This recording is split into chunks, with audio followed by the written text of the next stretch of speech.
Om Swastiastu, sahabat Bali Taman Sekar. Semoga sahabat senantiasa dalam keadaan baik dan tidak kurang suatu apapun atas karunia ide Sang Yang Widi Wasa, Tuhan Yang Maha Esa.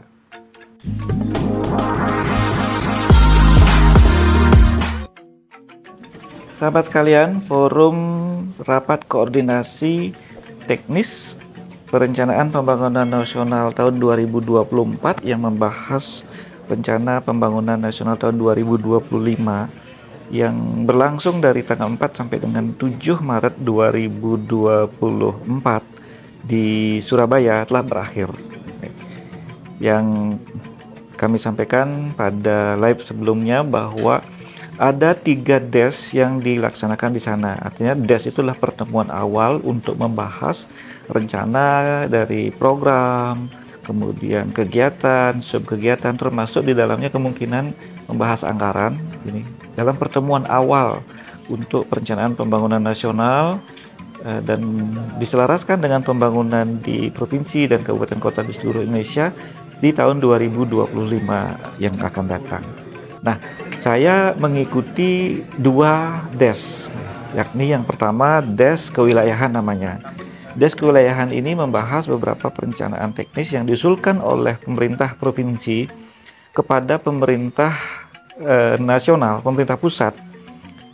Itu berkenaan dengan sejumlah kegiatan, program, subkegiatan, termasuk anggarannya. Dari DES kewilayahan ini ada 20 usulan yang diajukan oleh pemerintah Provinsi Bali, tentunya sudah berdasarkan atas usulan dari pemerintah kabupaten kota di seluruh Bali. Dari 20 usulan yang disampaikan tersebut, seperti yang sampaikan sebelumnya, ya saya duga sebelumnya, ternyata memang tidak ada yang berkaitan dengan rencana pembangunan ruas jalan tol Gilimanuk-Mengui. Yang muncul di sana seperti misalnya usulan mengenai pembangunan pelabuhan transit, pelabuhan penyeberangan gitu ya, atau pelabuhan secara umum di Sangsit Buleleng. Kemudian juga yang berkenaan dengan infrastruktur atau pekerjaan umum dan perumahan rakyat atau KPU-an gitu ya. Itu ada proyek pembangunan infrastruktur di penataan pantai di Kabupaten Jembrana, di Buleleng, di Karangasem, itu yang kurang lebih itu, dan di daerah di tempat lain itu ada 12. Seperti penataan Pura Segara, kemudian penataan tempat melasti gitu.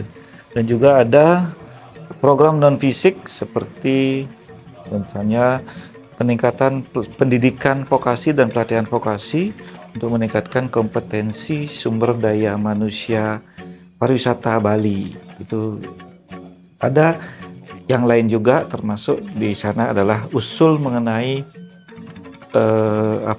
yang ada di Gianyar itu adalah pengelolaan sampah yang diusulkan oleh Desa Adat Bonjake di Gianyar. Dari 20 usulan tersebut, sebagian besar itu direkomendasi, sebagian lagi dibahas lebih lanjut, dan tidak ada yang tidak direkomendasi.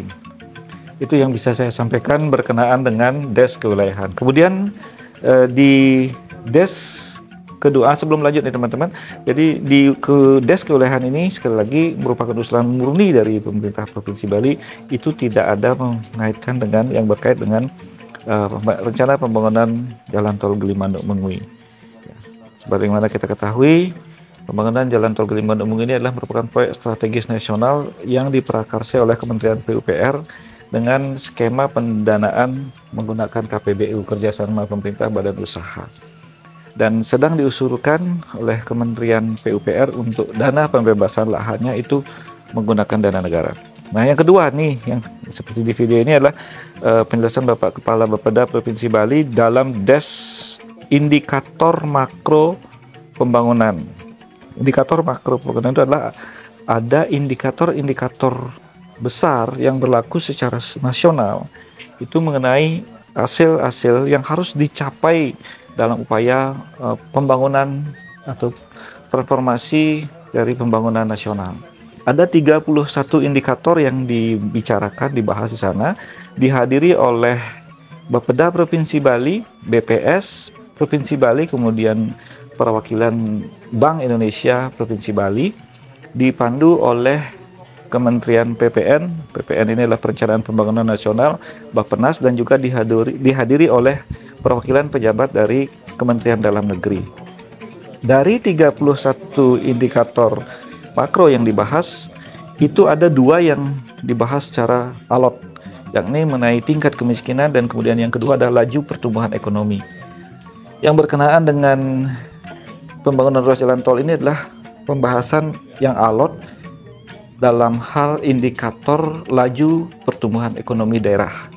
Bali ditarget tumbuh berdasarkan pertemuan ini sampai dengan 6,83%. Ini lebih tinggi, ya, bahkan jauh lebih tinggi dibandingkan dengan target yang dipasang oleh pemerintah Provinsi Bali di kisaran 5,25 sampai 6,5%. 6,8% ini cukup tinggi, 6,83% tepatnya di ring tertinggi. Nah, disinilah muncul pembahasan pertumbuhan ekonomi ini, antara lain membahas tentang investasi. Sumber dari Bappenas menyampaikan bahwa investasi untuk pertumbuhan ekonomi Bali ini bisa berasal dari investasi pemerintah, investasi swasta, investasi asing, ya, dan juga bentuk-bentuk investasi lain. Nah, salah satu investasi yang dibahas di sini adalah investasi pembangunan ruas jalan tol Gili-Manuk-Mengui. Ini tetap menunjukkan, ya, mungkin teman-teman menyampaikan udahlah batal dan sebagainya. Ternyata dalam pertemuan ini disampaikan bahwa ini masih menjadi agenda. Ya, hanya saja diakui oleh sumber dari Bappenas, belum ada informasi pasti kapan pembebasan lahan dan konstruksi fisik dilaksanakan di proyek ini. Itu yang bisa kami sampaikan, teman-teman. Semoga saja ini memberikan sedikit gambaran walaupun mungkin mengecewakan. Namun ada satu informasi tambahan yang sampaikan pada kesempatan ini, bahwa Badan Pengatur Jalan Tol itu melaksanakan rapat di Denpasar, Bali, di Kuta tepatnya. Yang dibahas itu adalah mengenai tindak lanjut dari pengakhiran, itu istilahnya pengakhiran kerjasama atau perjanjian pengerjaan jalan tol PPJT yang ditandatangani pada 8 Maret 2022 yang lalu. Nah, di sana dihitung berapa yang sudah dikerjakan, berapa biayanya yang sudah didanai oleh PT Tol Jagat Kerti Bali. Selain itu, diagendakan untuk melaksanakan evaluasi lapangan. Evaluasi lapangan ini untuk melihat kondisi lapangan, lahan yang sudah dikerjakan dan sebagainya. Yang ini akan dievaluasi. Nah, apakah ini dirilis hasilnya atau tidak, ini kita tidak tahu. Dan kita masih menunggu. Dan informasi terbaru yang baru kemarin siang yang dapatkan dalam kick-off penyusunan rencana kerja pemerintah Republik Indonesia tahun 2025, pertumbuhan ekonomi Bali itu bahkan ditarget lebih tinggi dibandingkan yang hasil rapat koordinasi teknis perencanaan pembangunan nasional di Surabaya, itu di kisaran 6,8 sampai 6,9%. Ini luar biasa. Dan salah satu yang dibahas di sana adalah bahwa pemerintah sudah membuat rancangan bahwa proyek strategis nasional yang menjadi target di tahun 2024 itu dimantapkan di RKP, Rencana Kerja Pemerintah tahun 2025. Ini artinya apa? Ya, saya tidak mengetahui secara pasti karena belum mendapat penjelasan. Ada kemungkinan bahwa proyek atau rencana pembangunan jalan tol Gili-Manuk-Mengui ini akan dimatangkan lebih lanjut. Ini bisa jadi kabar gembira, bisa juga ragu-ragu atau bahkan menimbulkan gejolak kekecewaan lagi. Kita tinggal tunggu saja, ya. Semoga apa yang diagendakan ini memang benar-benar sesuai aspirasi, sesuai keluh kesah, sesuai keresahan, kegelisahan, kebingungan sahabat terdampak. Demikian yang bisa Tiang sampaikan. Mohon maaf apabila ada yang tidak berkenan, dan Tiang akhiri dengan para Santi. Om Santi, Santi, Santi, Om.